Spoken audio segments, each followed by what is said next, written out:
દિવાળીના વેકેશનમાં ગુજરાત તેમજ દેશ વિદેશમાંથી સહેલાણીઓ ફરવા માટે નીકળી પડ્યા છે। આ વખતે પાટણની પ્રસિદ્ધ રાણીની વાવ પ્રવાસીઓની પસંદગી બની છે। છેલ્લા 3 દિવસમાં અંદાજે 5 થી 10,000 પ્રવાસીઓએ રાણીની વાવની મુલાકાત લીધી છે, જેમાં કેટલાક વિદેશી પ્રવાસીઓનો પણ સમાવેશ થાય છે।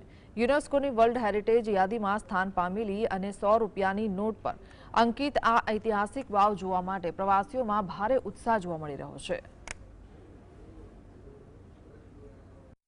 એ ખૂબ જ હેરિટેજ અને વર્લ્ડ હેરિટેજ છે।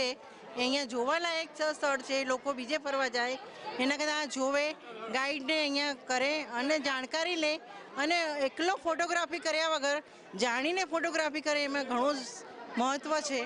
એમાં તમે પહેલાંના જમાનામાં તો લોકો કેટલું નીચે ઉતરી પાણી ભરતા હતા ને કેવી રીતના સહન કરીને બધું કરેલું છે એ જાણવા જેવી વસ્તુ છે બધું।